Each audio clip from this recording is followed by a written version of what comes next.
So funny sometimes when he plays, it's like he was surprised. You know, his shoulders do, like he surprised everything out.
Wow.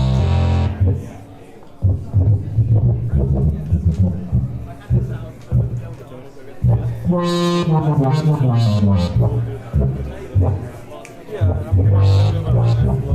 not to put in him because he shouldn't with us. Yeah.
There we go. Okay. Welcome, everybody. It looks like everything's working, near as I can tell. Happy Tuesday to you. Welcome to the accordion stream. Usually this accordion stream gets no introduction, so I don't know why I'm doing one now. Usually the introduction goes like this. Oh man, I didn't start on time because this technology didn't work. And I tried to do this and then this wasn't working. So just in case you missed that, there it is. Although, I gotta say, I'm on time. Nothing doesn't seem to work. Nothing doesn't seem to work. You know, language. It's one of those things. You can complain about it, but it's it's just going to be used, you know? It's really just sounds. Okay. We were just opening up the stream with Bernie Worrell. Bernie Worrell is the innovative, creative, some would call genius keyboard player, for whom Parliament, the Parliament records, the iconic funky Parliament records are so based on his. I mean, it's based on everybody's playing, but his playing of the synthesizers is iconic. He also is in Stop Making Sense, that David Byrne record, which is really great. And there's a live concert, which is really awesome, that features a lot of Bernie Worrell, and in like a million other things. Anyway, here, let's check out a little bit of this. Here's some more Bernie Worrell from New Jersey.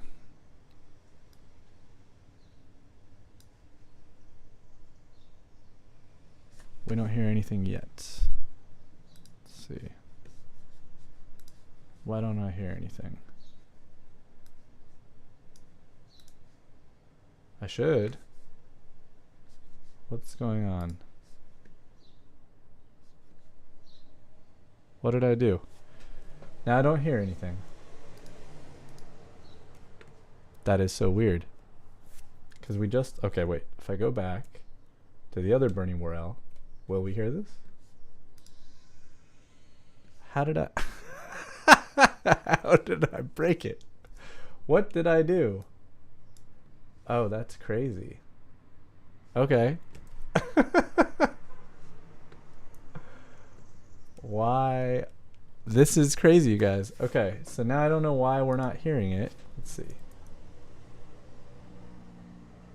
Or you guys are hearing it. So maybe me. Maybe it's just me. That's not coming out of the speakers.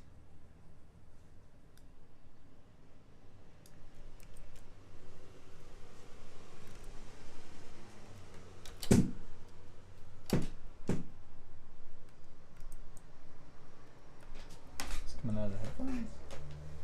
Should be.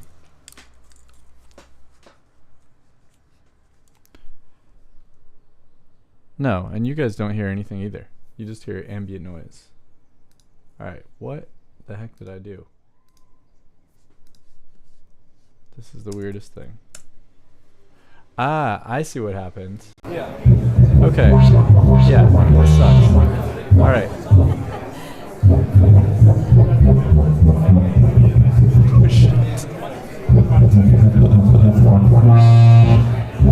Oh my god. Okay. So what just happened is did it just happen again?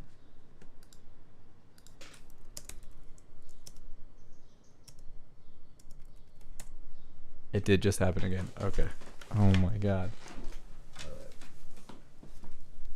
It's these.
Okay.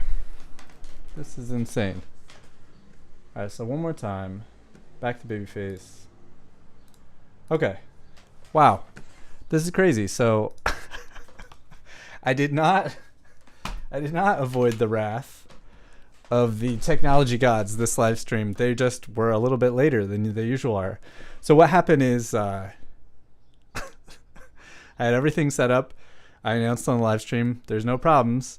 And then immediately the sound stopped working. And so what happened is I had my AirPods that I guess connect automatically, but never when you want them to. If you want them to, then you got to wait or it doesn't work. And then if you don't want them to, then they're definitely going to connect. And that's what happened. So I didn't have the case. I just had them out and on the desk. And then they just decided to connect to the laptop. So all of a sudden the sound is going through the AirPods instead of my beautiful microphone and stuff. So anyways, so I had to go all the way down to the first floor, get the AirPods case, come all the way back. Now, we were checking out Bernie Worrell.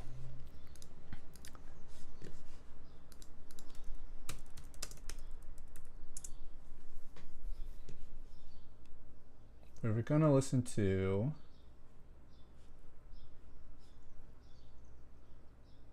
This looks cool. Hey Bernie, why don't you show us some of your probably most favorite or signature parts, kind of how they fit together, and we'd really like to see what's going on inside your head when it comes to putting this together. All right, this is One Nation Under a Groove, the keyboard part, which is one of the main parts of this track.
I like the way the bass line syncopated with the piano part.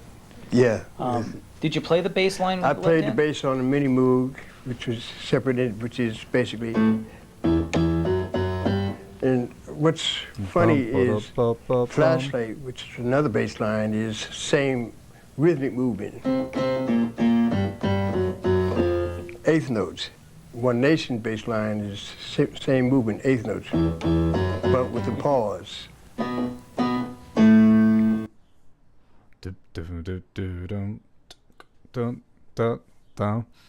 Eighth notes, but not the same lengths, which is cool. The length of our articulation adds so much to how things feel. Very cool. One more. What's the one we were gonna watch?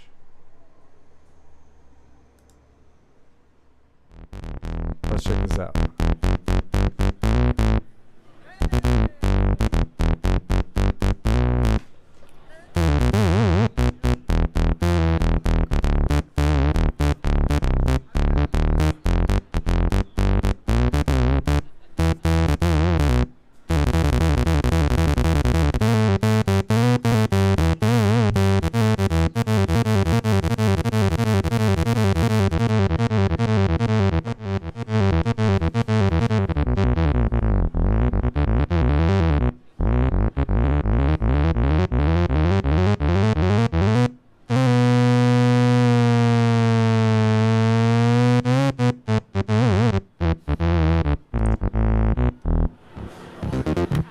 That's cool.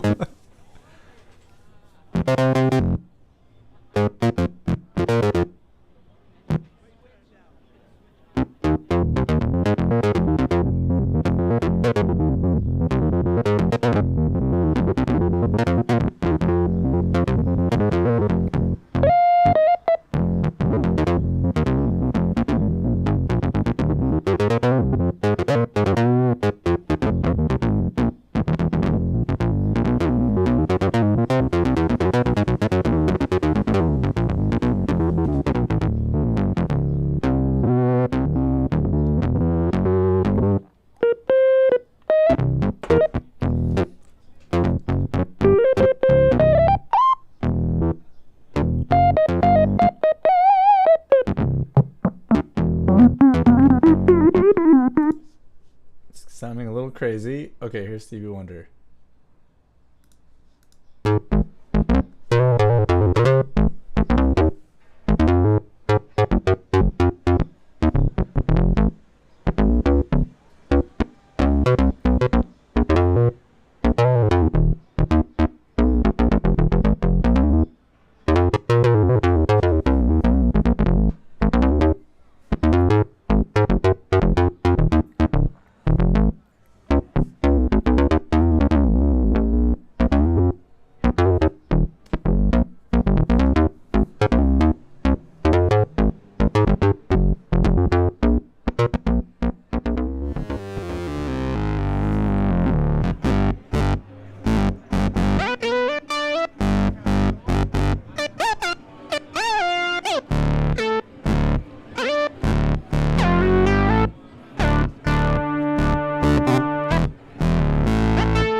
That's so cool.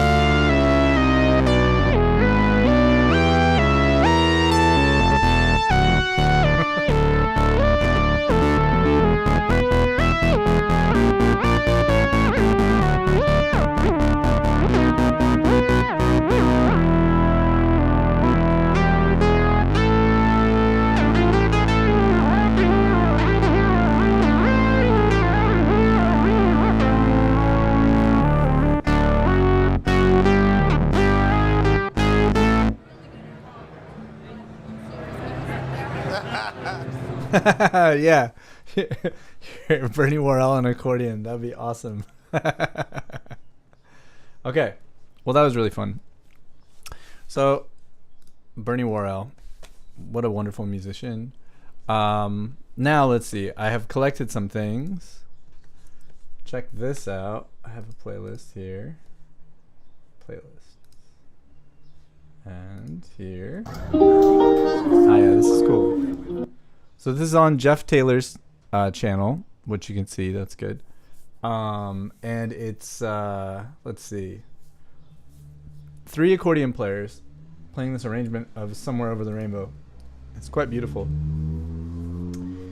It is Jeff Taylor, of course, and Mike Zikovich and Joey Schmidt. And I'm not familiar, really, so I don't know who is who by looking at them. I know we've checked out Jeff Taylor for sure before on the stream. Maybe we'll Google the other guys. And this is in Nashville at the station.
Awesome, you just got this well-paying gig for this.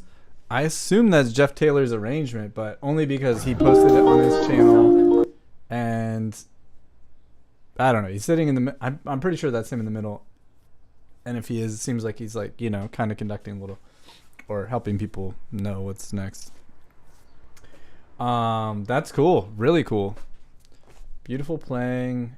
I'm trying to see like what kind of microphones they have on the accordions. It sounds great. The sound everyone's getting sounds like kind of compressed, but really beautiful. No harsh overtones or anything. Something very rounded, but still kind of sparkling to the sound of the mics. Yeah. I don't know. I can't tell. It does kind of look like a small diaphragm condenser like this one. But who knows? Anyway, that's cool. So let's see what else. Oh yeah, let's check out this guy. So this is somebody I found. This is Pier Paolo Bertoli playing this Wynton Kelly jazz piano transcription on his accordion. Start him over again.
Yeah.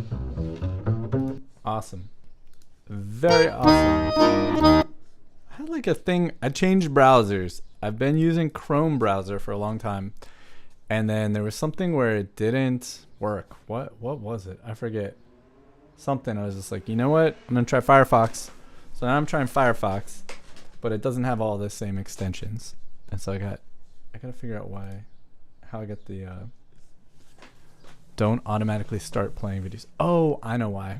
Because there's a setting for if it's in a playlist, and I have that turned on. But I got to turn that off. Okay.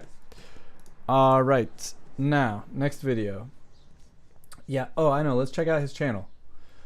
See what else is here. So, yeah, this dude plays great. I loved at the beginning, like you could really feel the back, the 1, 2, 3, 4. You could see it, but you could also feel it in his playing. Very cool. Great connection to the time. And super hard. I assume that he's listening, and playing along with the transcription. And it can be really weird to like make the transcription sound good without the rest of the music, That's like kind of the bigger challenge there.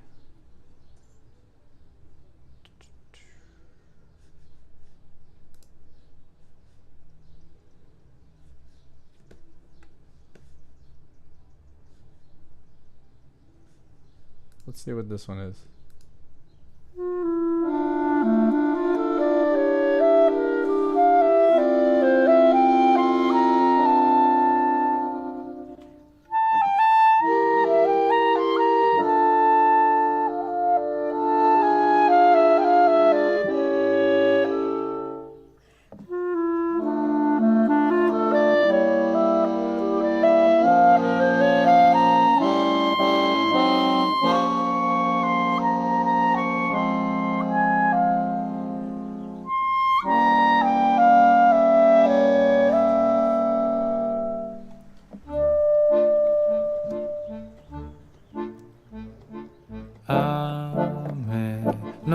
serve granché, ma un tozzo di luna, un sugo di cielo.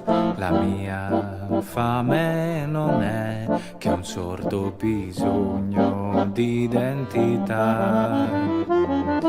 Non son venuto sin qua a rubar libertà a chi troppa ne ha. Io voglio avere un nome e come voi altri sognare ancora un domani e poi risvegliarmi ancora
Non son venuto sin qua a rubar libertà a chi troppa ne ha. Io voglio avere un nome e come voi altri sognare ancora un domani e poi risvegliarmi ancora qua.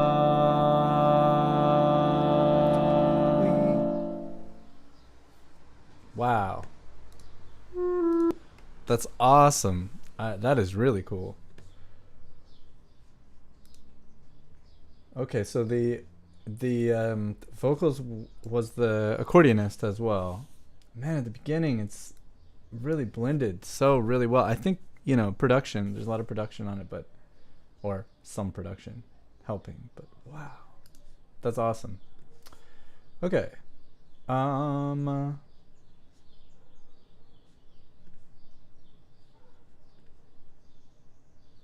Cool. All right, so the kind of overall theme of today's videos that we're going to check out is the intended theme, rather, is about the things that we can learn only by listening. The information that that we only get through listening, and it's usually, you know, it's not so easily set onto paper. And so I think that also implied in that is that it takes there needs to be a structure there, a memory structure, a conceptual structure, but it cannot be visual based because this thing isn't visual based, doesn't really, or at least the conventions of maybe traditional music notation. So that's the other kind of idea here. And listening, I think we can think of listening as something that's detail-oriented, and a visual metaphor is quite appropriate here, so that we can zoom in and and get to greater and greater details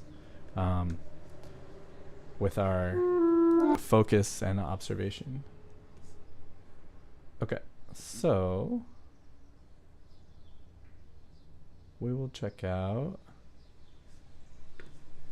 Wait, gotta find the playlist. Oh, here we go. Okay.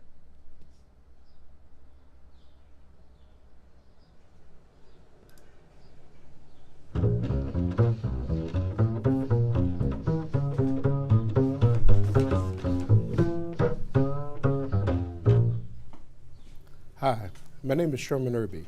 I'm the lead alto saxophonist for Jazz and Lincoln Center Orchestra. Today we're going to talk about sound. And what I mean by sound is your own personal sound and how you can make the most out of it. I have my own sound. I play the alto saxophone. I have, some people say like a kind of a dark sound with a little bit of an edge on top.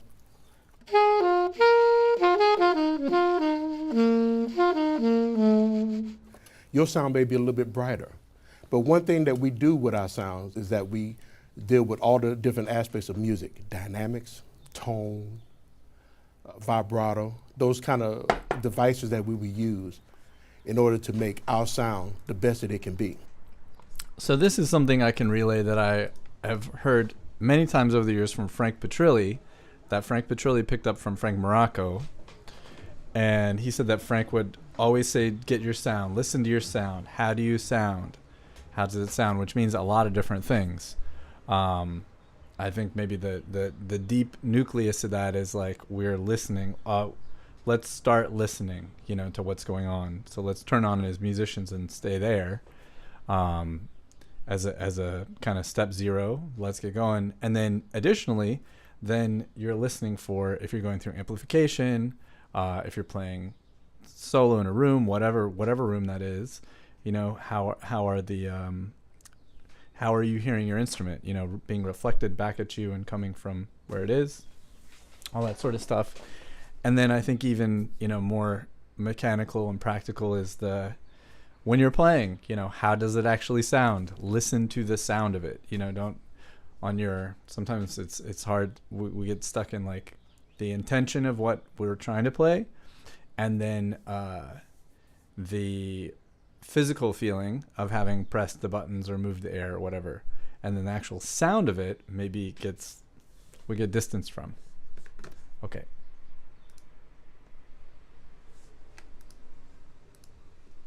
So whether you have a bright sound, dark sound, airy sound, raspy sound, whatever it may be, you can use these techniques in order to make your sound more beautiful. So let's talk about vibrato. Vibrato is one of those things that we use when we sing. Like we'll start off a note, la, a great singer would do that. We use that with the horns also.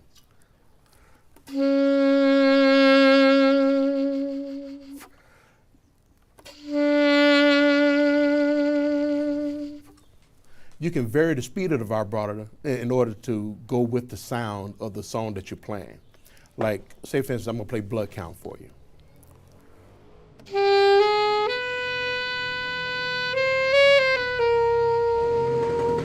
Now, I can play it different ways.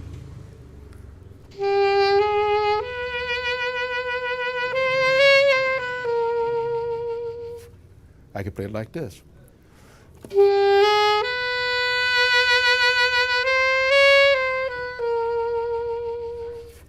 It's up to your own discretion on how you want to use it.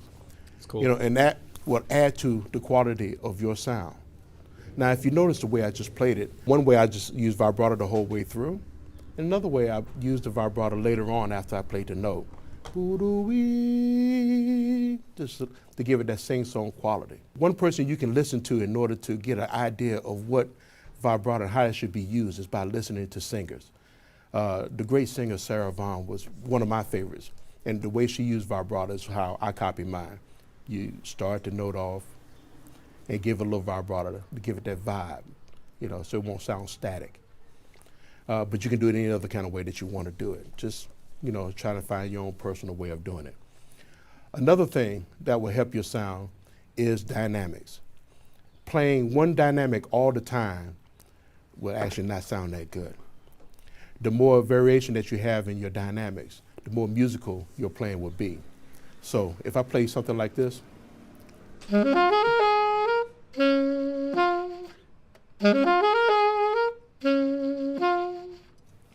if I change the dynamics in certain spots,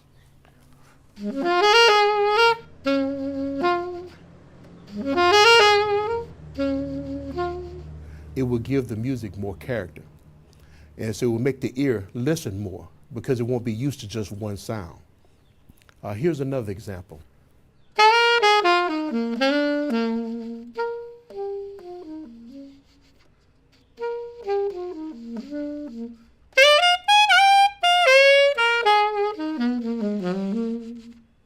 You see what I did? In order to make it more pleasing to the ear, I changed the dynamics in order to give it just more of that dynamic range.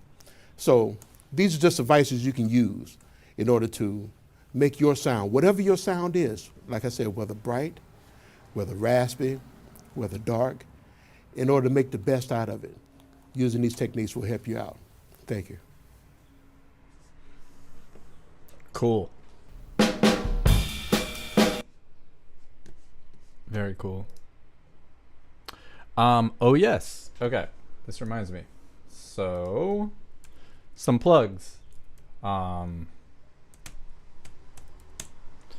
Cinema is coming up next week. I don't know. If you're a last minute shopper, you know, you might be able to get in there. Send them an email. cinemausa@gmail.com. I'm not sure if I'm gonna live stream because I will be down there for a Tuesday, not next Tuesday, but the Tuesday after that, and I just need to figure out if I can. Hotels are notorious for terrible internet, and New Orleans, the city of New Orleans, is notorious for terrible internet. So it's more a question of can I find somewhere that I can be close enough to the internet that is out of the way of the classes, but maybe people might want to come on and share their experience a little bit so far, or something. So that'll be cool. That's 2 Tuesdays from now. Let's see. Here is the workshop info. Voila. For chromatic button accordion, and actually there's a diatonic accordion player that has been going, who's fantastic. Those are always fun. Okay, yeah, these guys are great. It's wonderful. Like, as I'm getting closer, I'm, thinking more about the touch and the air, and gosh, all the wasted months that I didn't work on it. Why didn't I? But I'm back. It's cool. Little by little. And then the other cool thing that I'm definitely going to try to go to this Sunday is this right here. So the professional development workshop right here, this is this Sunday, 3 p.m. Central Time, right? Yeah, 3 p.m. Central Time. Dr. Noah Kageyama, pardon me, is a Juilliard professor, and he is the person behind the Bulletproof Musician. He is an expert in helping, coaching, educating about performance technique, performance practice, performance anxiety, about memorizing for performance, for practicing, how to practice well. I think he uses a lot of science and other stuff, and he's awesome. And I have learned about his website in years past from students of mine who are doing their own research and finding, okay, how do I learn how to practice best, and multiple students. This is great. It is a paid event. Let's see, how much is it? $40? I'm trying to figure out. Yeah, 40. Okay. So if you're an ATG member, it's $40, which I am. If you're not, it's $65. But I would say this is cool, man. Like, in the accordion world, we don't often get people of this caliber of expertise, specifically speaking to us accordionists. So this is really cool. Dr. Michael Bridge set this up as I think they do these twice a year. I believe they do these professional developments twice a year. Yeah. Anyway, that's cool. And anything else to plug? Yeah, that's all to plug for now. So let's go back to. Let's see. Let's check out this masterclass. This is the same saxophone player, Mr. Sherman Irby, who I just discovered, but I've definitely seen him in Wynton's band because we've been watching lots of Wynton lately. And I'm gonna skip the part on tone, just because it's quite. You can definitely talk about it on the accordion. I'm not sure how to talk about it on the accordion in a way that's succinct. To me, I guess I would say tone. Well, you know what? Maybe we should watch this then. It's kind of long though. No, let's skip to articulation. But tone, I think, has everything to do with your compression and the touch, because tone, I don't know. I think a tone on the accordion is both the sound of the sustained note for however long that is, and also the sound of the articulations that you make on your instrument. Okay.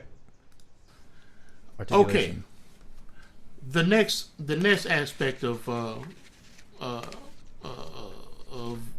trying to get to your goal of being a great saxophonist, what we're trying to get to, is articulation. Articulation is a very important component of phrasing and sound. You can't have phrasing and sound without articulation. It's something you have to start a sentence a certain kind of way and end it a certain kind of way. It just don't, it just don't work. It just doesn't work without articulation. It brings out syncopation. In syncopation, in order to really like define syncopation, we use articulation. It almost does. It does to syncopation like what a shadow in art would do to 3D imagery and drawings. So if you draw an apple and you want to give it definition, a more 3D aspect, you would draw a shadow to the right or to the left to create that depth. That's what articulation does. That's cool. And, again, listening is going to be very important. Listen to Charlie Parker. Listen to Cannonball. Listen to John Coltrane, Wayne Shorter, Kenny Garrett. Listen to James Spaulding. Now, James Spaulding is interesting because he does not use a lot of articulation in his playing to create another type of sound, his own personal sound. But you have to take notice of it, and you have to learn how to do it in order to figure out what you want to do, how you want to use it, and how you don't want to use it. All right? So just listen as much as possible and take note of how they do syncopation. Now, I did a little workout thing that when I started noticing that articulation was very important, I put together little exercise to work on based upon what I had learned from the Universal Method book. They always have these things that you do. All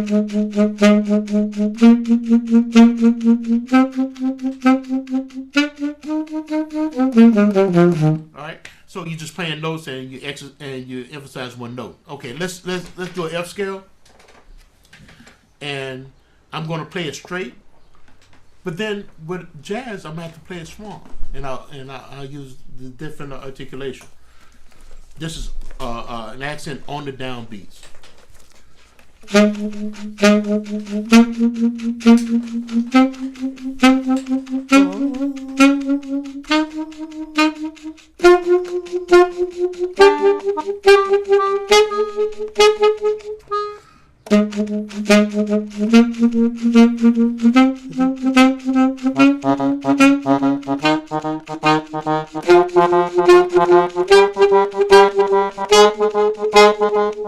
All right. You have to do both because you need to know how to do. Yeah. Okay, cool. So F scale for him is A flat for us. It was one every 4, I think.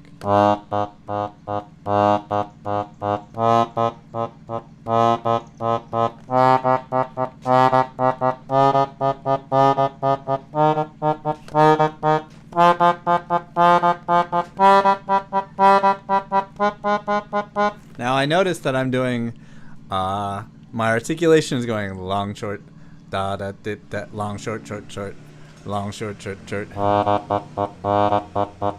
And it probably, I don't know if I should define that or not in this exercise. But these are all good things to think about, you know, to add to our playing. I don't know if the Palmer Hughes method books talk about articulations and give you any sort of exercises. All the things that you In work this on case, all the that's an time, accent, if you just do although it there's straight when an- it's time to swing, There are articulations involved. you're behind the 8 ball already. Jacques Mornay's system is fundamentally that's hilarious. The turntable camera is still working. I hit that by accident. That's very funny.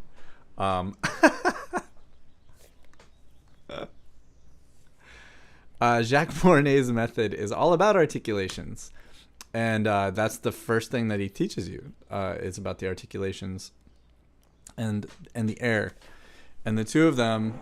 Man, I'm just, I'm getting back to it again, and just really practicing where I'm trying to make things light, and then considering adding new information that I haven't thought about before, like making the left hand really light, but on the swing feel, like the swing march, I might call it, because it's 4 quarter notes.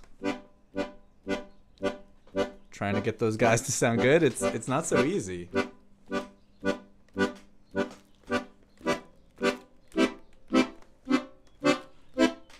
And which chords, which chord button to use? To use just minor. I kind of like just minor instead of a minor 7. Or should I do the A bass and the C major chord? It's harder. It's harder to get them to sound at the same time. Just listening really close. Oh, I know the other thing that is absolutely related to the ATG workshop that I was telling you about, because at the first one of those that I went to, Michael Bridge gave his PhD thesis. He did a couple excerpts from it, 3 or so ideas, and the thesis was on the teaching concepts of his teacher at that university, and he talked about something that I'd never heard anybody talk about before, which is the attack point, the point of attack. And as I've been working on my left hand, I've been finding that I really want to practice and listen for that point of attack. There was a whole section about this concept in Michael Bridges' PhD thesis, which is cool. I'm positive musicians have found this for a long time, but to have names for things and to have somebody that studied it and developed it, discovered it, all that sort of stuff is really cool. So just listening for where's the attack on the bass side, because you have such a deep press in there. Where is it? All. And it's gonna change on the close. On the close, it's gonna be more right at the top, because you have that compression pushing against the door.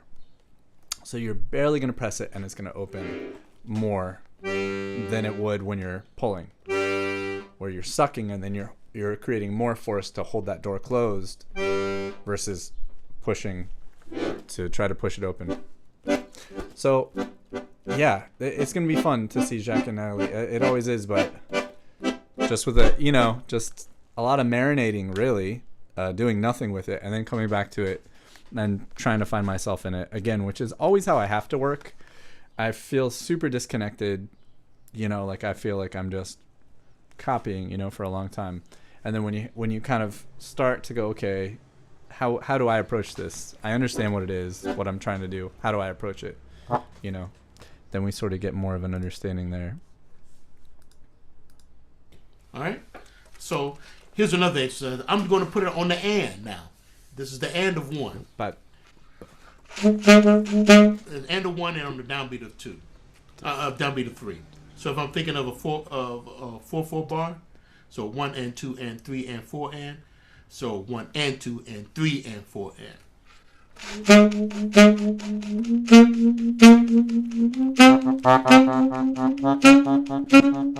Okay.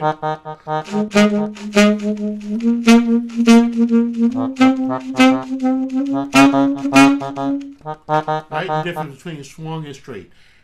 You need to practice that. It's not going to come by osmosis. So here's a Charleston. Cool.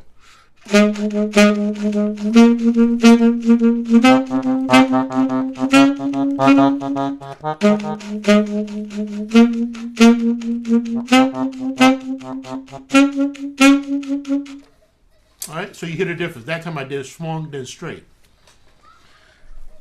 You can make up all kind of exercises. It doesn't have to be a book. One exercise I like to do.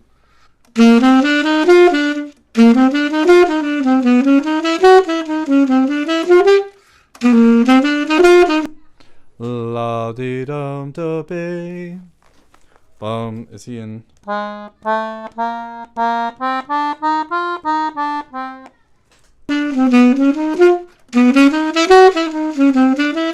Okay. Then up a half step. All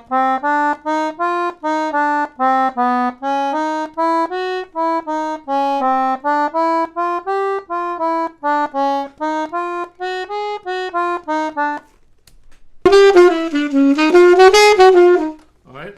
But okay, so it's that same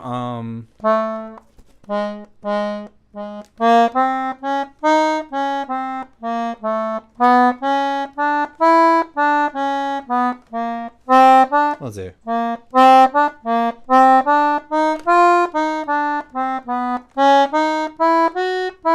No.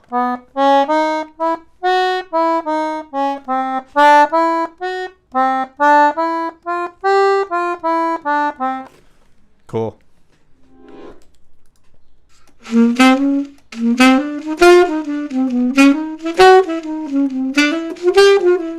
hear that? Many different ways you can use the things that you already work on, swing those notes, and then and play with the different accents. Try to train yourself to do it all. When you start putting together your own playing and ways of phrasing and the decisions that you make based upon what you start to hear, you will already have the tools in order to do it. This is your time right now to work on those tools. So you'll be prepared for doing that. Okay. Check this out. This is another one.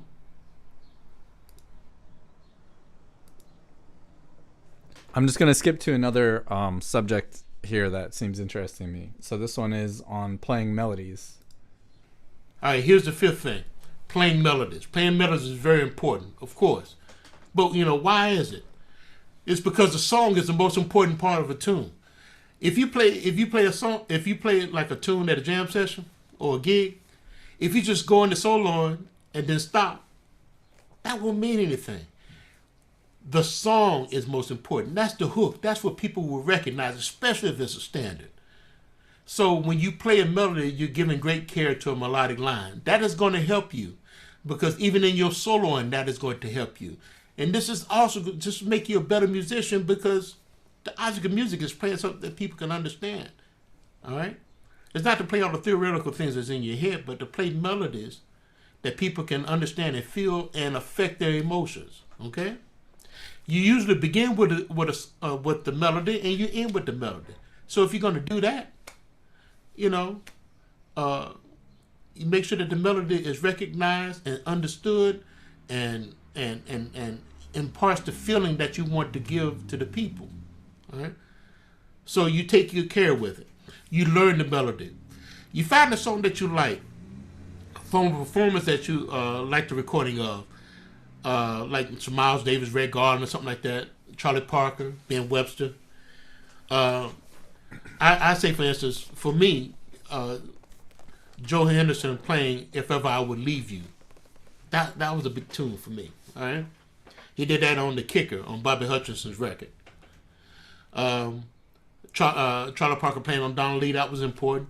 I mean, Clifford Brown, "Stardust," that was killing. just how they played the melody. All right, say you take the song, you find those recordings that you like, and then you find the earliest performance of the song that you can find, so you can understand what the composer might have been thinking of. For If Ever I Will Leave You, Robert Goulet in the role of Sir Lancelot for the 1960 Broadway show Camelot. That was the original one, and you can find YouTube of him doing that, and other shows, him doing If Ever I Will Leave You. Charlie Parker on Savoy playing Donald Lee. Well, we gotta check that out. Let's see if we can find maybe a lot. I doubt we're gonna find a live version of Robert Goulet though. From back then, nah, we probably should skip it. I'm inspired though. I'll listen to that later today. I mean, that's, Bud Powell, that was just fantastic. Clifford Brown, it was composed by Hoagy Carter. The last thing, playing quiet with verve. It's one of the hardest things for a saxophone player to do, because we love to play loud. We think that loud is what everybody wants. We think we want to be heard, so in order to be heard, we have to scream. But that's not the case when our parents get mad at us. When they really, really get mad, you're about to get in trouble, I'm gonna get you. They're gonna be soft. It's gonna be soft and deadly. It's like that kind of vibe. In order to do that, it takes a lot of control. That's why you do those long tone exercises. You work to get a full sound and figure out how to keep that sound when playing softly. Figure out how to get a full sound and then keep that sound while playing softly. This, I would say, is also the accordion player's dilemma. It is so hard to play soft at all, and then so hard to play soft with the musicality that you want to make in both hands.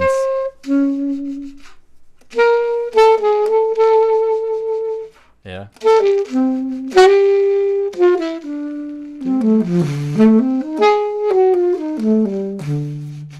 All right. Why do you want to be able to play soft? In the big band, no matter what role you play in the big band, whether you're playing lead alto or playing baritone saxophone, dynamics in the band are meant to be exaggerated. If you're going from a mezzo piano to a double forte, you have to be able to do that. All right? But if you play loud all the time and you never really learn how to play soft, you can't really get that good degrees of soft that you would need. They have that dynamic range. We work on it all the time with Jazz Lincoln Center. That's cool. We see the benefit of it. You see it with symphony orchestras. They do the same thing. You work with dynamics because it gives people something to grab onto. To be able to go from, as a matter of fact, let me give you a prime example.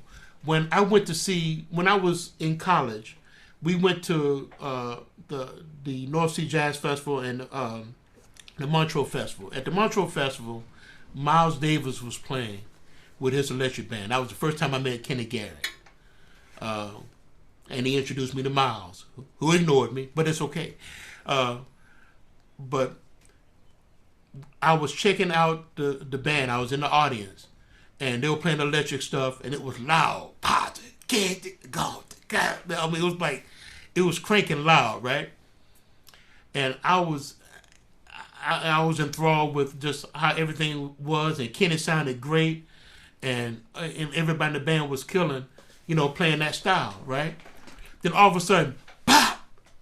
And it was very, very quiet. And they were grooving just as hard. They had played with dynamics on purpose to bring the whole band down. And it sounded like the music had stopped, that nothing was coming out of the board or anything like that. And the whole audience got real, real quiet because everybody was screaming beforehand. And then it was like, oh my God, it's even grooving harder. That they brought the volume down, then they brought it up gradually, and it was just all part of a thing. And it just realized the importance of dynamics, how you can draw people in by using it, by playing loud and soft.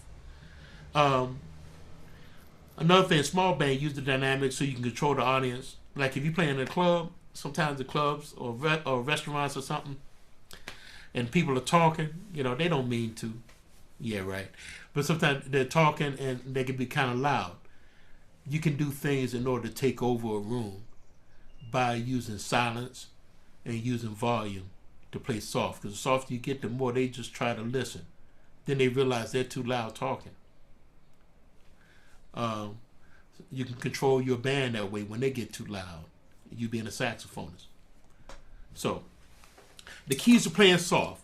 While lowering dynamics, articulate more aggressively. Your articulation is very important, but the softer you get, the more aggressive your articulation is. Okay. softer you get, I mean, this is for saxophone, so. the more you have to articulate. Like,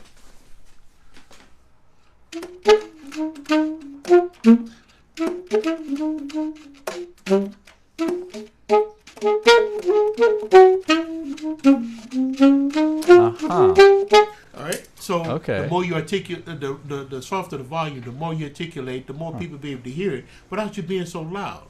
Huh. I played a lot of restaurants. I played a lot of parties and things like that, cocktail type of things. Yeah. Okay, I'm a jazz musician. I'm here on the big stage, but you know, I've done everything. Okay, you need that skill to be a working musician. That's regardless if you're playing at Carnegie Hall. Okay. Super cool. Super cool. Let's listen to some more Sherman Irby.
That was interesting.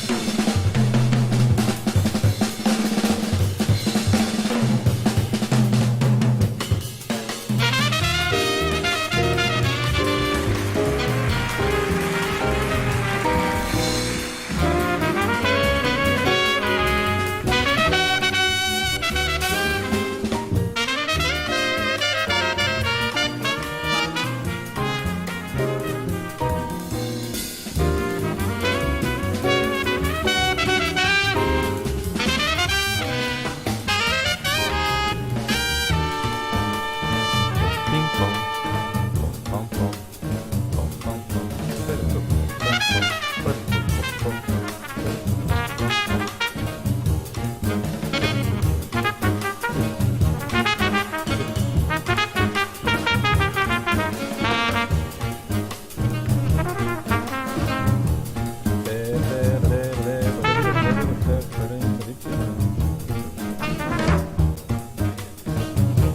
a really common Okay. Sorry, I cut off Roy Hargrove. problem. All right. Well, that was cool. Listen to a whole 10-minute jazz tune with everybody but the bass soloed. That was cool. Okay. So I have a few videos which are like kind of related that seemed cool to check out. It's not exactly about using our ears, but this is one which is about memory, which I thought is super applicable. Let's see. Subscribe to this dude. Yeah. How muscle? Yeah. There's two videos. That I see all the time. You can play some music from memory over and over again in practice, and you just get it right. And then when it really comes down to it, mistakes creep in, and you slip up in areas that you thought were totally solid. It's not because you just lack the ability to play things from memory. There is a simple explanation for this. In this video, I'm going to explain why it happens and how you can fix it. And you'll learn the steps that you need to take in order to get things really solid in your memory. Hi friends, Mark Morley Fletcher here, and welcome back to the channel. So what's going on with these memory slips is that there are actually 3 different ways to memorize something, 3 different pillars that your memory rests on. And the problem is that most musicians, just very naturally, this is how we're built as humans, have a preference for one of them and don't really develop the others. So what's the problem with relying on just one aspect of memorization? Because it does the job, you've memorized something. Well, the thing is that it doesn't leave you anywhere to go if things break down. And when you get in a performance situation, when the pressure is highest, that's when you're likely to slip. Things that are fine in practice are likely to be not as solid. But if you've got 3 different strands that you're relying on, 3 different hooks that give you your memory of the piece, then if there's a glitch in one, then you've still got 2 left. If 2 of them you have issues with, there is still 1 more for you to rely on. And frankly, the chances of all 3 breaking down at the same time are really small. Because these things, as long as you keep going, if there's a glitch in one of these threads, you will be able to pick back up that one later. So as long as you've got something keeping on going, it's not like over time one of them goes, you're left with 2, a little bit later another one goes, you're left with 1, and then finally if that last one goes, you're all gone. Each time you're back playing from memory, you can pick up those 3 threads again and have a really strong, solid memorization of the piece. So let me quickly tell you what the 3 different aspects of memory are, and then I'll show you some simple exercises that you can use to work on each one individually. And the first aspect of memory is physical memory, sometimes referred to as muscle memory, although it is actually controlled in the brain. And this is simply remembering the physical movements that you need to make in order to produce the notes you're playing. So depending on your instrument, it might be finger movements or whatever that is. So this is very simply that kinesthetic sense of how does my body need to move to play the music. And the second aspect of memory is your oral memory. How does it sound? So you're remembering what the piece of music sounds like, and this is what your brain is then using to send the commands to your body so that they know what to do to produce those sounds. And the third type of memory is what you might call theoretical memory. So it's how would this be written down? What are the names of the notes? What would they look like in the score? What are the chords in the chord sequence? How are they named? And can you, for example, remember them in order? That sort of thing. It's not attaching onto the physical movements or the sound, but the theoretical underpinnings of what you're going to be playing. So how do you practice these different forms of memory? And do you even need to practice them? I mean, why wouldn't they just come naturally? And the reason for this is that each one of us. Okay, so now I get to commentate. I think the one that's missing is the most important one, which is emotional memory. And the emotions, I think it's very important always to say that the emotional memory, I think, should be the one that is we are the most in command of, and we are the most comfortable with manifesting differently, different days, different moments. But to remember how to feel a melody and played with a certain emotional character to it, a shape of that emotion. The phrase itself, a couple phrases, whatever makes sense. I think that's one of the very, very important ones to think about here as far as holding stuff together. Us just has a natural bias towards one of these three different memory forms.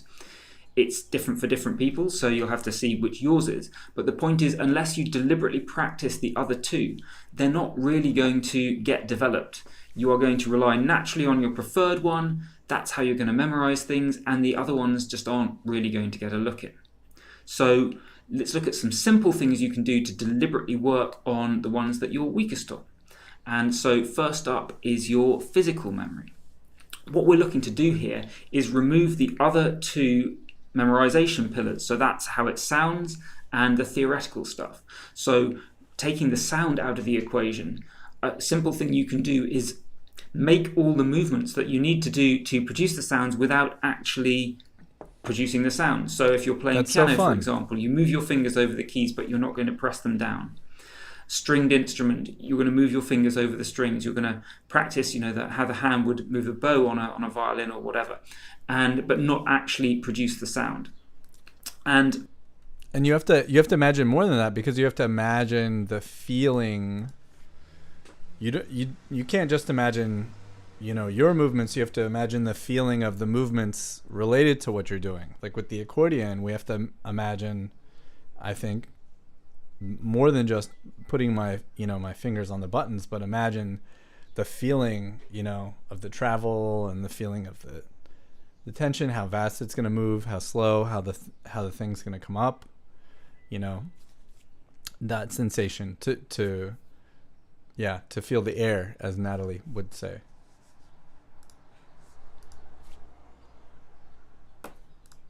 On particular instruments, there might be some things you can do to go even further with this. For example, a great one to do on stringed instruments, on guitars, violins, whatever, is to actually tune all the strings to the wrong pitches, so that you're playing what the physical movements should look like to get the sounds you want, but what's actually coming out of the instrument is totally the wrong one, wrong sounds, because the strings are all out of tune. So what this means is that you are absolutely forced to rely on your physical memory because the sound is just wrong. And by the way, if you're finding what I'm sharing with you in this video helpful, then please just take a second to click the like button and like this video. I would really appreciate it. Thanks. So next up, how are you going to work on developing your sound memory? And again, the key here is to take away the other memory pillars. So take away the physical side, take away the theoretical side.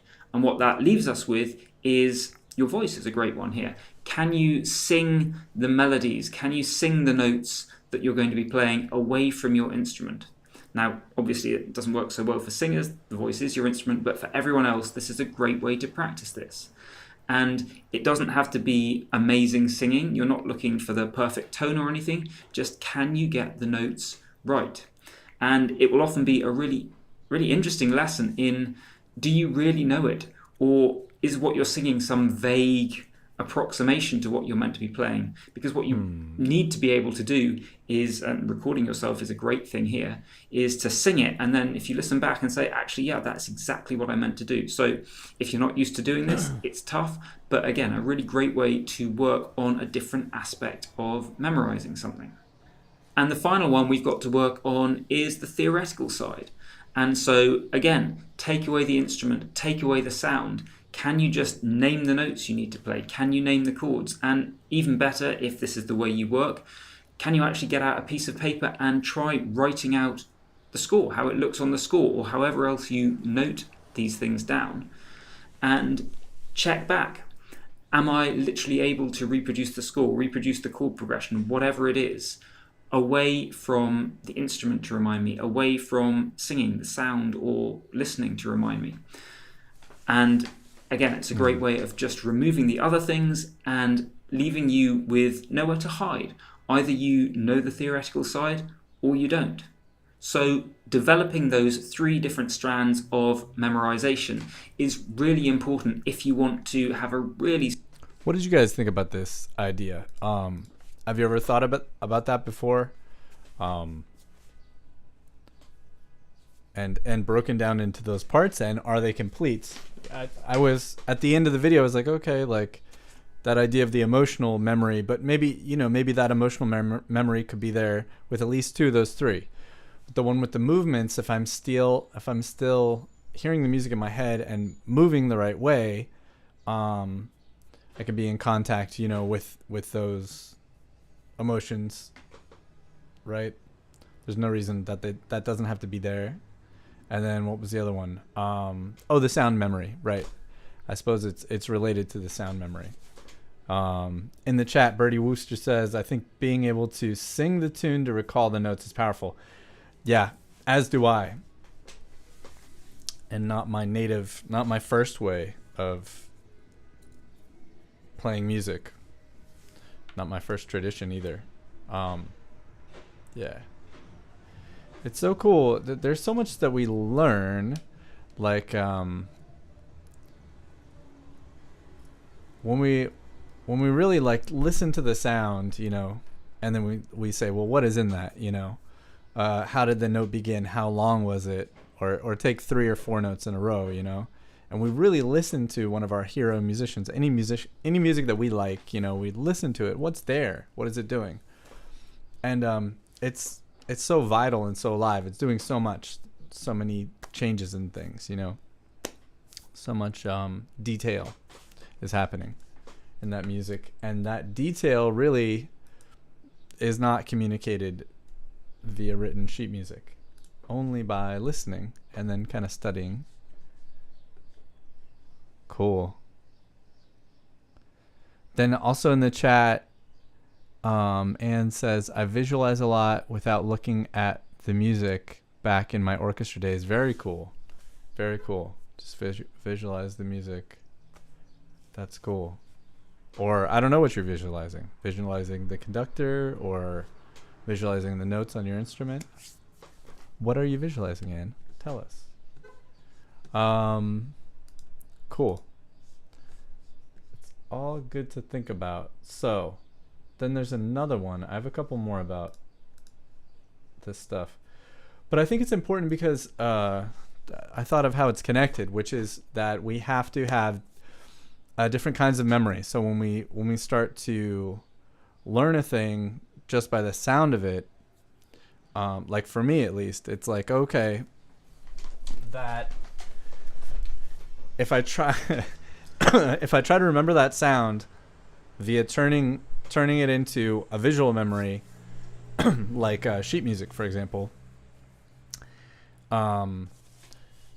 it's like the cool parts, the way the dynamics, all the stuff that can't be written down just gets lost. It's like juiced out of it, and then I have this like dry husk of music that I heard, that I loved, and then I'm like, okay, well, I really want to remember when does it come in, Like that's the thing, like singing this Ella Fitzgerald melody, which is so cool.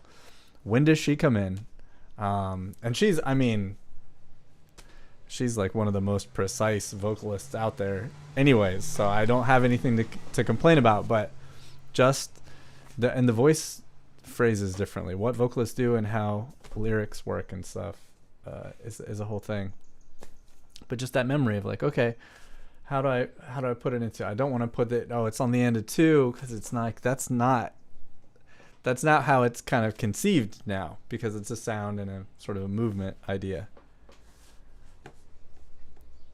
So making ways to hold that memory, you know, and practicing that memory coming back. And then I think like the same thing that happens in the other stuff, which is like there are categories. We label things and then we connect them. You know, we say this is similar to this and this is not similar to this and whatever. With our information, we make little systems. Cool. Okay. And then we got a reply from Anne about what her visualization was. So she said it was this solos, the entire scenario, because I was usually terrified to mess up. Yeah, cool. Yes, a lot of pressure. It's all me all of a sudden. Stressful. And that's that. Just to plug again, Dr.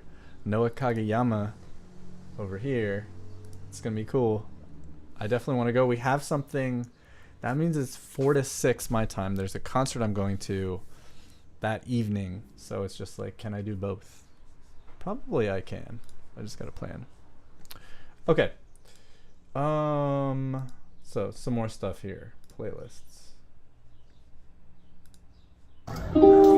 We heard those guys. That was so nice. Okay. Muscle memory, musicians. There was another one. Yeah, let's check out Adam Neely. So,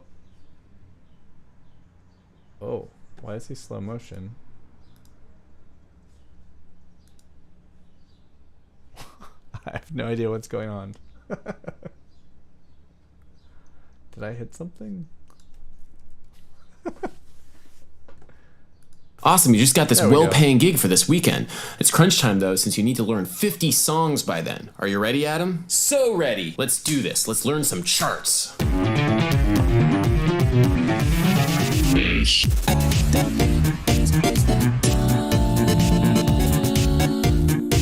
There are a couple different kinds of charts you can write. If you're like most people, you might write something out like this, which can be a very helpful guide. You have the chords and the different sections and maybe some notes on what sort of riffs to play when. But the more songs you end up learning, the more of these charts kind of tend to blend together so every song looks the same. This makes them harder to remember, and of course the entire point of writing a chart is to remember the song. This is why when I write charts for myself, I write sheet music with as many details as possible. Sibelius and Finale are the industry standards for musical notation programs. I personally use Sibelius, but MuseScore is a great open source alternative if you don't want to spend any money on anything. When we're writing full charts out like this, reading becomes extremely important. Being able to read later on what you transcribe now can make it so that you can accurately play hundreds of songs without forgetting any of the details. Like that specific riff that happens only on the 3rd bar on the 4th verse, for example. All of it is right there on the page. It's this reason why reading music can be so important, for reasons that weren't so obvious when you were first learning how to read music. If you've completely forgotten how to play a song but you can read music well,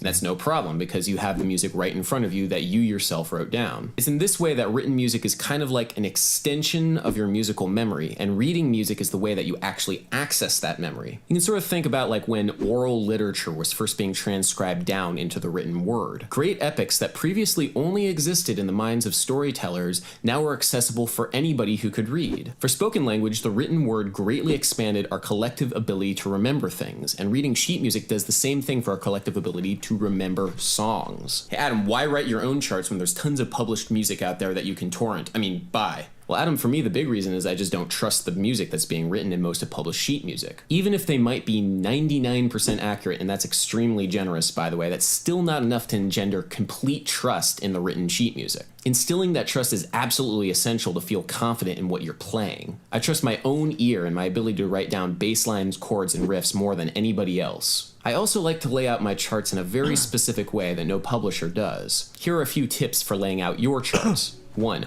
Write as accurate a version of the bass line as you possibly can. It can be tempting for certain songs to just write chords and slashes. Slashes meaning play whatever feels appropriate to you with the given style. For example, in the first chart I ever wrote for Sister Sledge's We Are Family, I completely missed the bass fill that occurs the 3rd time through the chord progression every chorus. Instead, I just sort of played over that. Being accurate is very important. 2. Write everything out. Try and avoid repeats if you can, and God help you if you write a DS al coda. These conventions were mainly for the benefit of people who are writing music out by hand, or maybe music engravers who needed to squeeze as much music onto a sheet of paper as possible. But in this digital age where copying and pasting music is so easy on notational programs, they really don't matter. I know it might sound a little strange and counterintuitive not to use DSL coda or repeats or anything like that, but try it sometime. It ends up being a lot easier to read. I write a lot of jazz big band music, and all it takes is just one person out of 17 musicians who forgets to take the repeat to completely ruin the music. Usually the guitarist. If you're laying out page turns logically, it's just much safer to write it all out. 3. Name the sections of the music, like chorus or verse. This helps to keep your place in the song and also gives you a general framework from which to play. Preparing sheet music is almost kind of a psychological endeavor that helps to get you the information that you need to feel comfortable while playing from the sheet of music. Knowing that you've started the second verse or that the bridge is coming up in 4 bars can be very, very useful. 4. Write in some chord symbols. This is also a psychological tip, but it also can give you some harmonic context in case you ever want to improvise around a written bass line. Little things like this can go a long way to creating an effective chart for yourself. 5. Write in instrumental cues or lyric cues. Okay, I'm gonna pause the video. I feel like we got the drift of this. I'm trying to think of like a use case where this is helps more people than just like the professionally gigging musician who might get called to play in a Lynyrd Skynyrd cover band, but you gotta know, like, 100 tunes. And some of them have, an iconic bass part that you're expected to play. But you don't want to spend your life committing to that music, memorizing it. So this is a way to learn it all. And then you're learning as you're transcribing it and notating it, and then to help the memory out, you just read your iPad at the gig. And there it all is because you've done the work. So it's cool. It's very cool. I did that with the musettes, I suppose, in a way. When I was really into playing the musettes, I transcribed them. And sometimes I would start with sheet music, actually, and then go to the recording and then kind of check out, how they're different, which was really neat. Some of them are so different.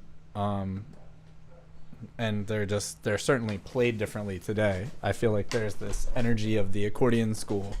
The accordion competition sort of energy, like, gets into the sort of, I don't know, truly popular music.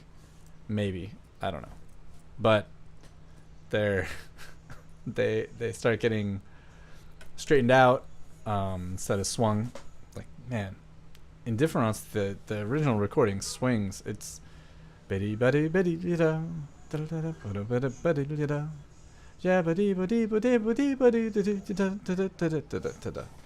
it swings, and it's in F minor for a reason I don't know, instead of E minor. But yeah, the idea to transcribe and write it all out, it's great way to learn, and interesting about how he's talking about how it affects the memory. Okay, let's see, what else do we have? Yeah. Okay, I know a thing I wanted to talk about and share. So I've been working on stuff, and I've been, thinking about, I talked about this before, actually. Working on my left hand and things to do with the left hand. And just listening to the left hand has got me to listen to that point of attack. And so I was talking to my friend Gabe Rodriguez, who's an amazing accordion player and multi-instrumentalist. And he works at Potosa, and we were talking, and I was like, hey, can I ask you about, because I've known him as he's really like accelerated his understanding and playing of the Fajol genre. Like, he's, man, huge appetite. He knows so much and he plays so well. And I've seen the change, in his playing.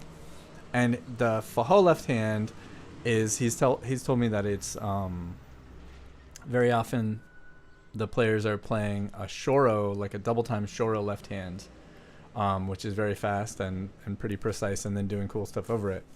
So I was just asking him about, like, because his left hand is now so busy and so awesome and grooving and doing all this stuff, very active, like, how that's changed. And he's like, oh man, the left hand is everything. He's super into it.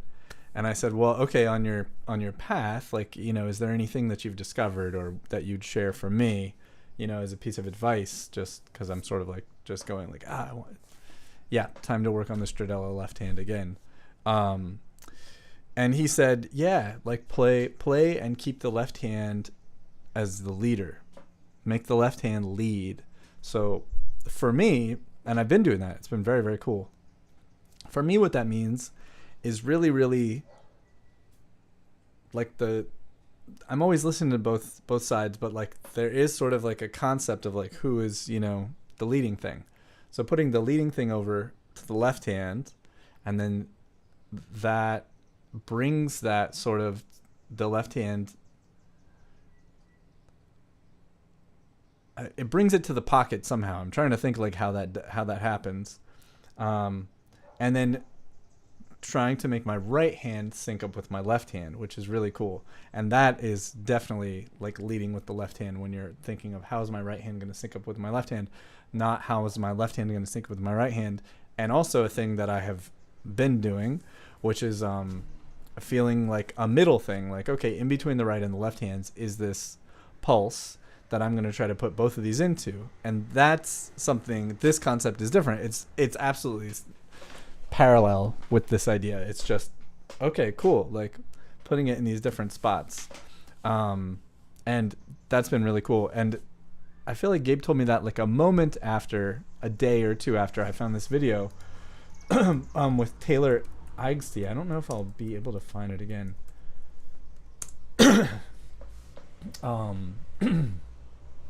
This might be it. Important to practice. And he talks about that, exactly that, putting your left hand first. I don't know that I'm going to be able to find where he does that at, but let's just listen to a little bit of it. This is on Noah Kelman's channel. I like Noah Kelman a lot. I really like the way he plays and his sound and his touch, and I like his teaching content too. Seeps in and kind of like backing off like of those his notes vibe. and things like that. And I truly believe that there's a way to make anything work over every chord that there is. And like even if it's A minor or something, and you take something that doesn't really feel like it works, like B flat minor, if there's something. That was the first thing I thought of that doesn't work, but it's a half step away from something that does. I practice random eighth notes in the same articulation that I do major scales. So major scales will kind of sound like this when I'm practicing them.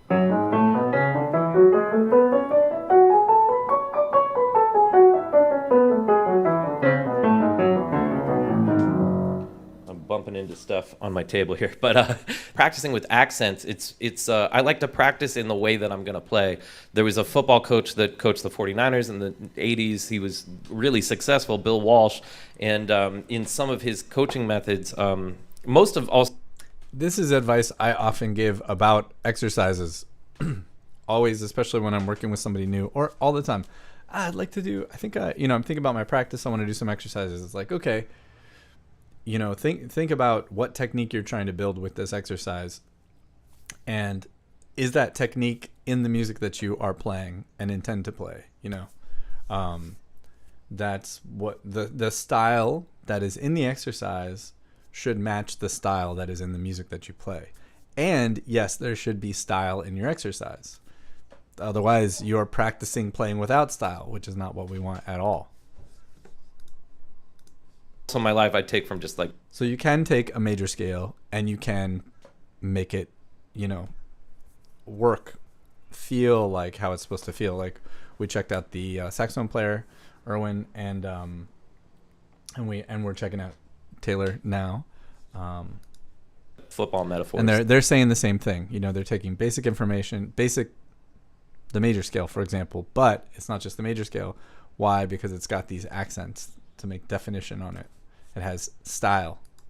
So bear with me there. But he switched up a lot of their workout routines where instead of running laps, it was only getting that same exercise from running routes, or things that, it was football moves, things that you actually use in the game. Because every time I've sat down and practiced things that I don't really play in that way, like if I'm practicing major scales, like you just taught your body to play a little bit more like that. You know, so it's a Exactly. physical thing. So if I'm playing over a tune,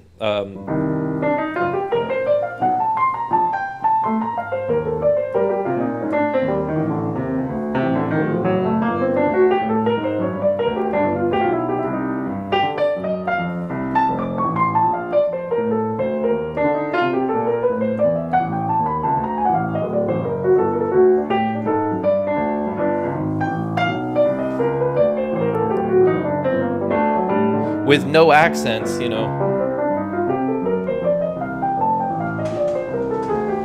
it kind of instantly loses things. And so when I'm practicing, if I'm practicing major scales, I like to include those accents, alternating accents, because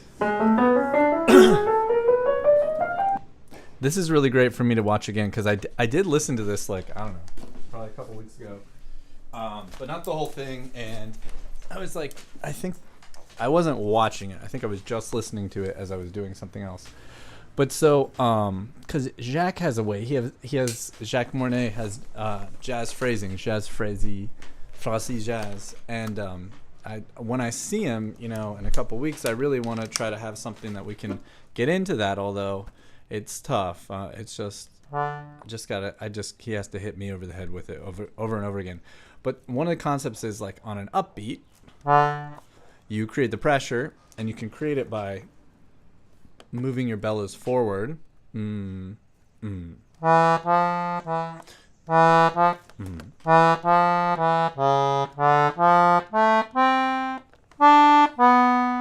there, I don't know. He has a lot of rules about what gets accented, what doesn't, what's dead.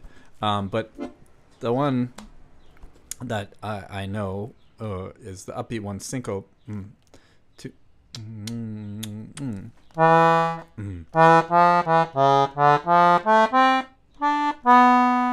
And it's like not inside the line, it's when there's a space. Right. And some other stuff too, but it's cool. And when I'm thinking about comping on the right hand, like that upbeat, I can start to do similar idea.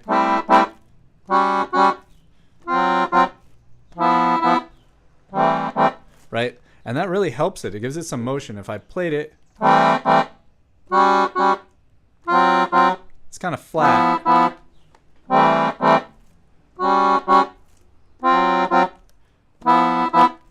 Just like the saxophone player was saying, you get some more definition in there. And this is so cool to hear, saxophone, piano, everybody's talking about the same thing, which is when you're work with accents. Work with the style.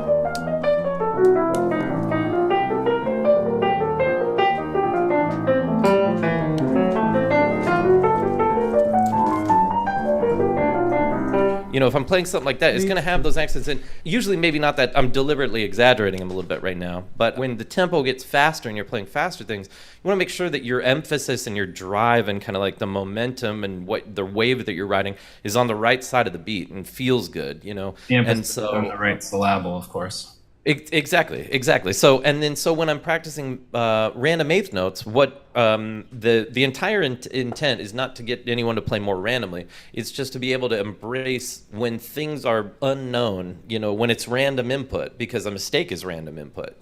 A suggestion from an audience of a chord in the middle of a tune is random input. But when your fingers do something you didn't intend on doing, instantly that's gotta be, you gotta treat that like, well, you didn't not play that, and so finding ways that integrating that into a line. When I'm practicing random eighth notes, it's going to be that same articulation.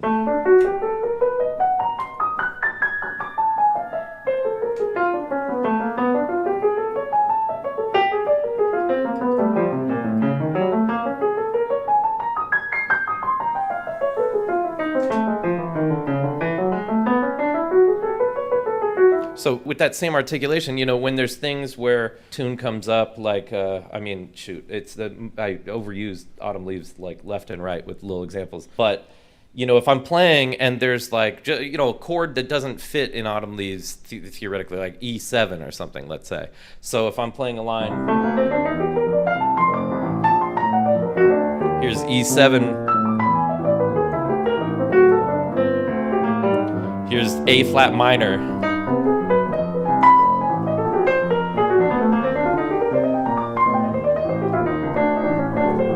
Here's B half diminished.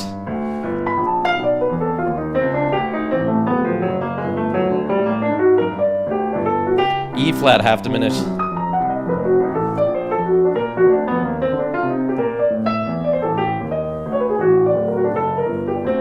G major.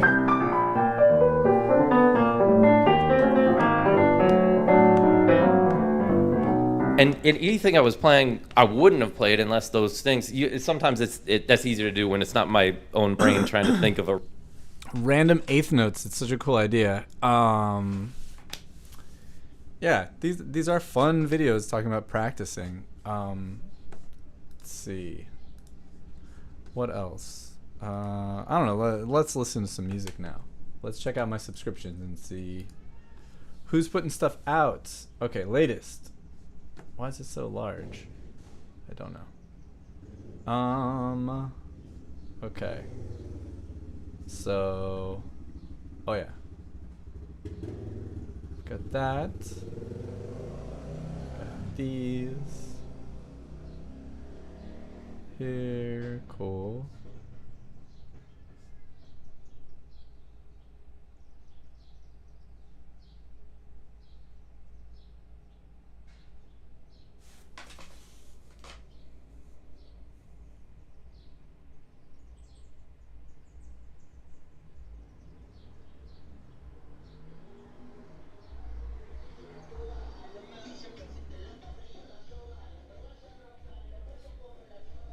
Cool. Jovinel Santos he's putting out a lot of stuff, man. Alright, let's check this one out.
Awesome. That was really cool.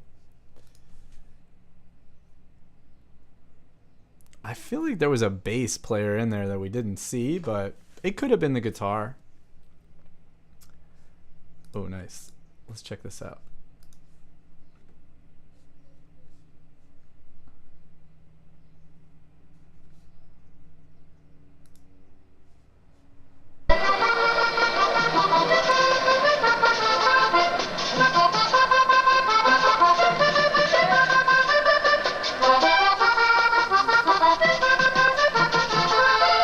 Debajo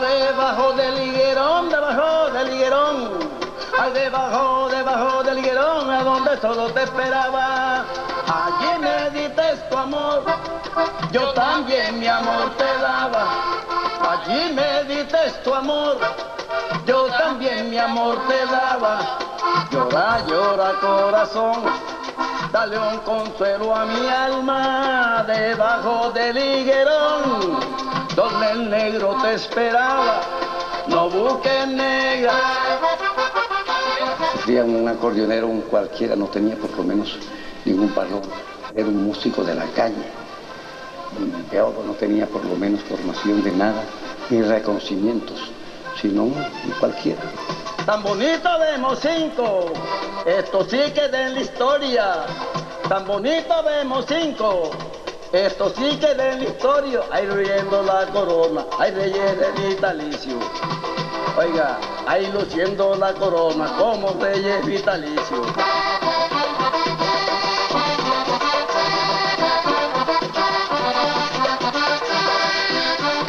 Ya se está perdiendo esa autoridad pueblerina, los cantos pueblerinos, porque le están dando un sabor al acordeón que no lo tenía, no le dan la cadencia, no le dan por lo menos el origen, la originalidad de los cantos pueblerinos, de los cantos que el acordeón decía. Hoy no, lo tienen muy endulzado con tantos instrumentos y empapado con los cantos que no dicen. La muerte de Abel Antonio, que en mi tierra la sintieron los muchachos. La muerte de Abel Antonio, que en mi tierra la sintieron los muchachos. Fueron 5 noches que me hicieron de velorio, para mis 9 noches todavía me deben 4. 5 noches que me hicieron de velorio, para mis 9 noches todavía me deben 4. Ay, Abel Antonio, no llores, que eso le pasa a los hombres. Abel Antonio, no te pongas a llorar, que eso le pasa al que sale a caminar. El caso lastimoso es el que me ha pasado a mí, para que no le pase a otro yo se lo voy a decir. Oigan lo que es esto, que acaben entre los dos, y me ganan la muerte, a mí la gano yo. Abel Antonio Villa, vestido de blanco y siempre oloroso a farina, lo han llamado el padre del acordeón vallenato. Fue el primero en grabar un disco en 1934. Como si fuera poco, es el pionero de la difusión.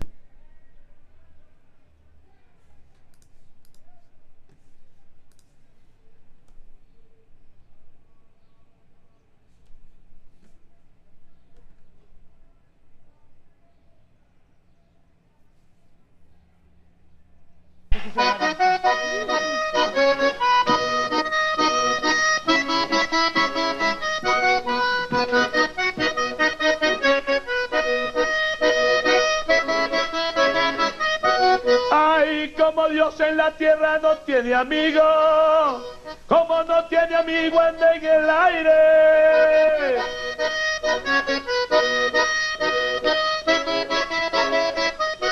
Y como Dios en la tierra no tiene amigo, como no tiene amigo anda en el aire. Tanto le pido y le pido, ay hombre, siempre me manda mis males. Ay, pobre mi Alicia, Alicia dorada, yo te recuerdo en todas mis parrandas. Ay, pobre mi Dude, the cuts are Alicia, crazy. Alicia querida, yo te recordaré toda la vida.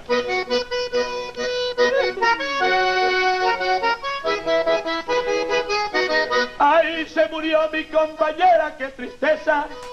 Se murió mi compañera, qué dolor.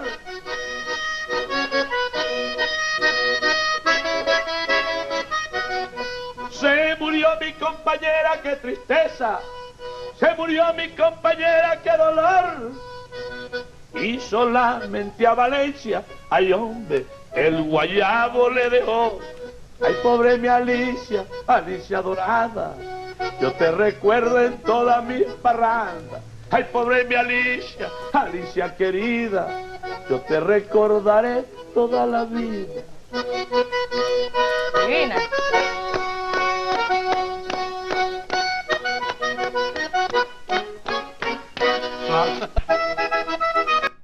Cool.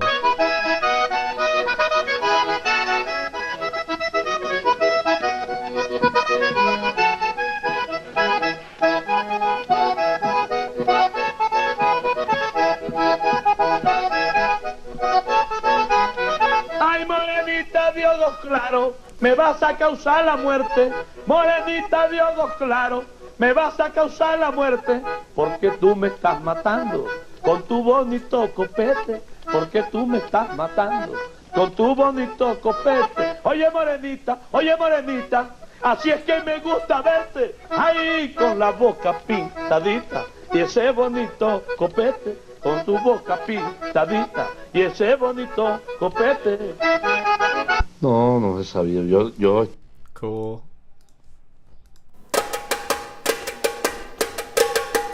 Livia Matos, and let's see. The tuba player's name is, oh, okay. It's a whole ensemble here. Jefferson Babu on the tuba, Aline Gonçalves on the clarinet, flute, and pifano. I assume that's like a piccolo. Fifano and Tomas Oliveira on the piano, and Livia Matos on the accordion. Accordion, that's interesting. So it's called accordion here. Sometimes it's called sanfona. I gotta ask my friends when you use one and when you use the other in Portuguese. This is a 25-minute video. We will not be watching all of this. Tirou as suas coisas, tipo, ciências radiais, que sempre morou fora, estudava vestibular, faltava um mês, assim, mas deu certo, passei certinho, assim, e aí eu peguei a sanfona e fiquei muito apaixonada pelo instrumento, assim, e comecei a tocar no circo, então a minha história começou... Well, you know what? I think this looks like it's... Okay, the instrumental program, okay. Do picadeiro aos palcos, assim a baiana Livia Matos define sua relação com a arte. Artista circense na adolescência, ouvia muita música entre acrobacias e malabares. Pouco antes de prestar o vestibular, pediu à tia o instrumento que ficava sempre ali do lado, a sanfona, um presente mágico. A partir daí, Livia reuniu suas paixões às ciências sociais e desde então, além de tocar lindamente, realiza um trabalho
Okay. Fun. That was really fun. And a whole almost an hour left of that concert. Okay. The clock has struck 5. So it's time to say goodbye. This was cool. Very cool sharing with you guys. Let's see what's gonna happen next Tuesday. Same old thing. I don't know what the theme's gonna be yet, but see you next Tuesday for some more cool stuff. And I think next Tuesday I will talk about touch and air and all that sort of stuff. That'll be cool. Have a wonderful week. Enjoy music. Use your ears. Use your eyes. Use all the senses.